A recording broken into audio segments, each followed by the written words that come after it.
My next point, I need your help with this story. For my next point, I need your help with this story. Whenever I say this teacher's name, you got to give me an emphatic dun dun dun. One more time. I want to talk to you about Mr. Young. Phys ed department head, track and field coach, football player into his 30s, type of guy that started for many years for McMaster University, almost played professional football if it wasn't for a knee injury. Can you picture the type? Mr. Young. Genuinely though, nice guy, fantastic man, very influential in my life. Got me involved in track and field in grade 9. I went out for dinner with him a few weeks ago in Brampton because he lives just north of Brampton. It was nice to see him. He too is a cancer survivor, doing well. But still, you don't want to get Mr. Young angry. The first event Stu and I ran as student council president and activities director in the fall of '88 was a welcome back pep rally. Just 40 minutes to wrap up the first Friday, just to pull people together in the gym and say, hey, we're going to have a great year. We were going to have the quarterback and football team lead a cheer. We're going to have a rock band play as people came in. We were going to bring out a ram because we were the Rams. We had a real live ram. It was really cute. Good luck finding a lion. Hey, sir, I got a lion. Oh, God, it's got my leg. Hey, that's a good idea. Now, a few days beforehand, we had a meeting of the people planning the pep rally. I said, all right, everybody, the pep rally is at 2:30. We'll start set up at 1 o'clock. 1 o'clock, all right? 1 o'clock, we'll meet in the gym. So 1 o'clock comes. We start bringing in the sound and lighting equipment. We started bringing in some hay for the ram, all right? All of a sudden, in walks a boys' basketball class, bouncing their basketballs, with kind of a look of what's going on. I'm kind of like going, what's going on? I say to the guys, what are you doing here? It's our class, man.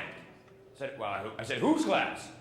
And in walked Mr. Young. And he gave me a look like this. Come here. How many have seen that look from a teacher? You're not looking forward to it, are you? So I approach him. Yes, sir? What are you doing here? Thought it was kind of a silly question. Setting up for the pep rally. You knew about the pep rally, didn't you? Oh, I did. I just thought it was at 2:30. It's 1:15. What are you doing here now? Well, sir, we need a setup time. Didn't anybody tell you about setup time? You're like, no. No one told me you needed setup time. And I'm like, ooh. I got a basketball class playing. What am I supposed to do now? Go outside and play soccer. Now, at that point with Mr. Young, was I making care contagious? No. Because I didn't do what I call habit number 3, which says with staff and administration, we got to avoid stepping on toes. We got to avoid stepping on toes. So I'll say avoid, you stomp your feet, pause, big basic voices, stepping on toes. Habit number 3 says with staff and administration, we got to avoid stepping on toes. You see, folks, I want to admit to you one of the larger mistakes I made early in my presidential career. That is, I did not keep in mind the needs of our staff and administration. What does stepping on toes mean? It means creating stress and work for other people, namely our staff and administration. I did 2 things wrong that day. Please avoid doing these 2 things wrong when you plan events. Wrong thing number 1. I surprised Mr. Young. Picture Mr. Young, right? He's got class planned. Sorry. Listen, my name. Consider coach. He's got plans in his head. He's got notes. He's making his way into class. He's eager to teach. He's making his way to the gym. Huh? And it's literally like this. Surprise! We're here, says the student council. You're not. Bye-bye. Do you know what surprises do for your staff? I'm going to make it visual for you so you don't forget. Surprises make staff care, they make staff stress go up, so that staff caring goes down. You don't want that. You want to save surprise for birthdays, not student activities. Save surprise for birthdays, not student activities. Everybody with the actions on 3, 2, 1. Here we go. Save surprise for birthdays, not student activities. One more time. Save surprise for birthdays, not student activities. Please. They have plans, they have schedules, they have a boss, they need to get things done. And when you surprise them, yikes. My advisor one time said to me, Andy, you gotta give me a break. You can't surprise me. I have to eat lunch with the other staff. They come to me, so what's going on with? What's happening now? And if I don't have the answers, I look stupid in front of the other staff. And then they think I'm not in control of you guys. And then I don't get administration or support. You see that? We can't surprise our advisors. We can't surprise our teachers. All right? Second thing I did wrong. I assumed that Mr. Young knew that the pep rally needed setup time. I assumed that he heard the announcements.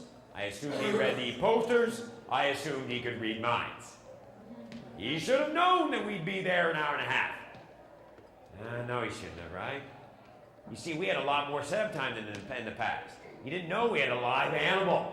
Didn't know that we had all the sound and lighting equipment. Folks, the problem with the word assume is how it's spelled. A-S-S-U-M-E. To assume makes an ass out of you and me.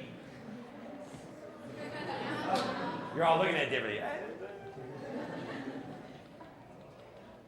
Folks, when I say ASS, I don't mean what you sit on.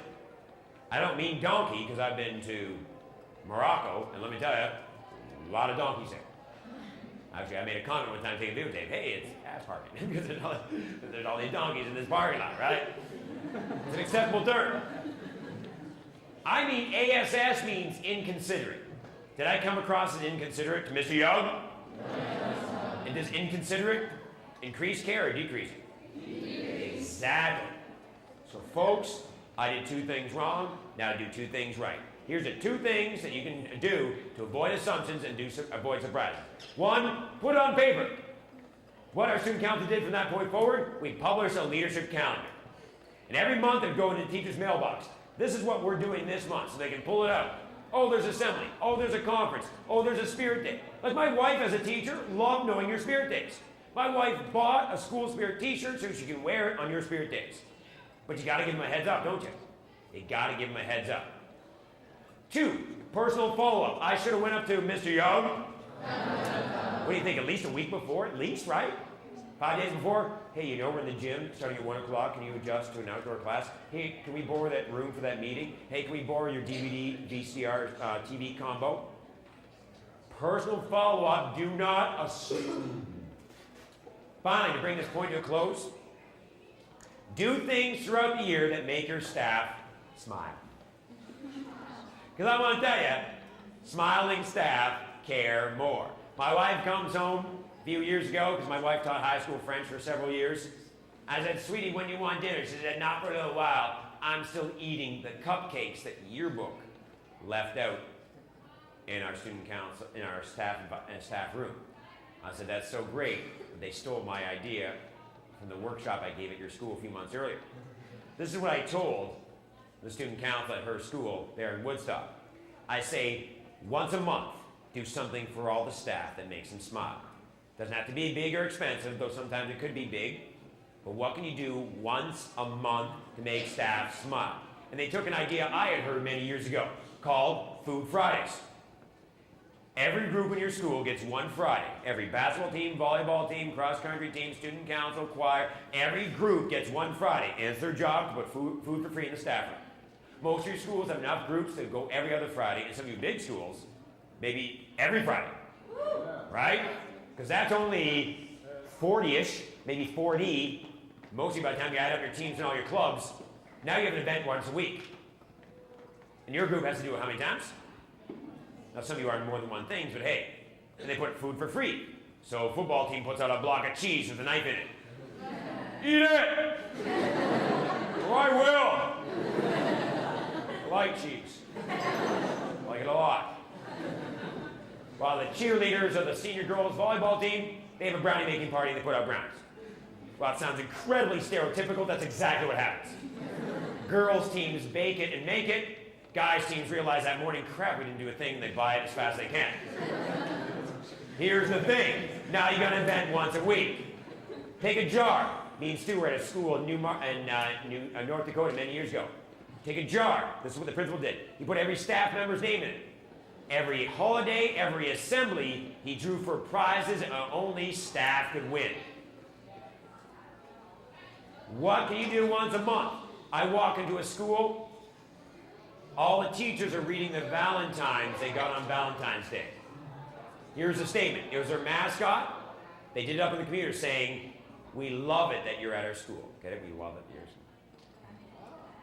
I walked into a school at St. Patrick's Day. Big display board, pictures of the teachers on 4-leaf clovers. We're so lucky to have you. I walk into a staff room and the student council asks the art class every month to do a different motivational poster to put up in the staff room, custodian's office, cafeteria and ladies' office, and the main office. Motivational posters written by students directed at staff.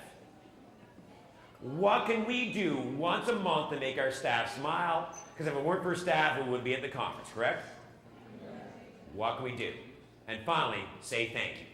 Your advisor on Wednesday morning needs a thank you card from you. Buy a box of thank you cards and use it frequently. Get on the computer and make up special thank you cards from student council and use them frequently. Use them for each other, for students, and most importantly, use them for staff, right? When staff chaperone, they get a thank you card the next day. Spice them up. Attach Wonder Bars. Thanks for a wonderful job. Attach Lifesavers. You were a lifesaver. Attach Gummy Worms. Thanks for bearing with us. You know? Another one. Somebody gave me a new one last year. Attach it to pudding. I said, "Why pudding?" "Thanks for putting up with us." I conclude with this story. Stu and I ran an outdoor pep rally in October 1988. Top news story of the night, the mayor of London even spoke at it, because he's a former graduate of our school.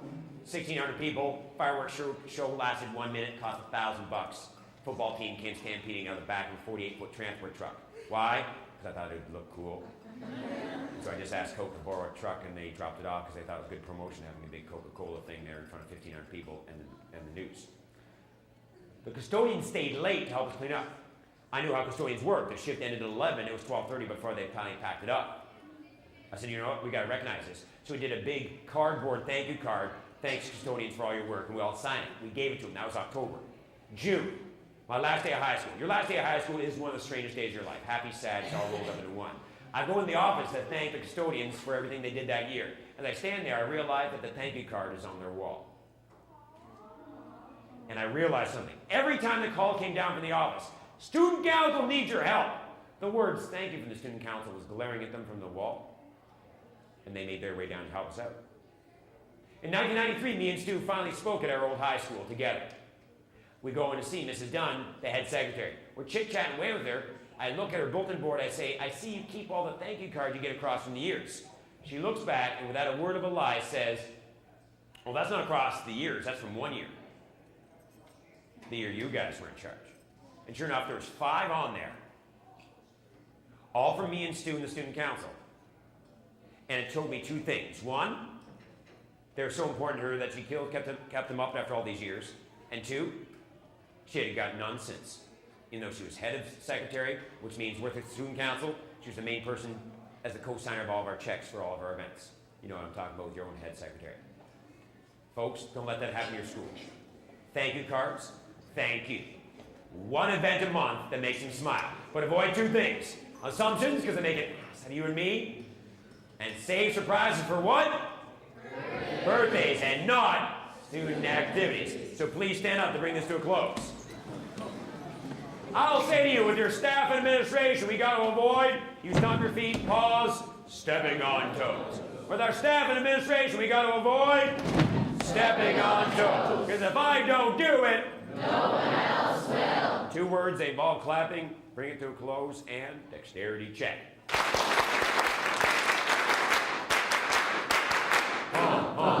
Check dexterity.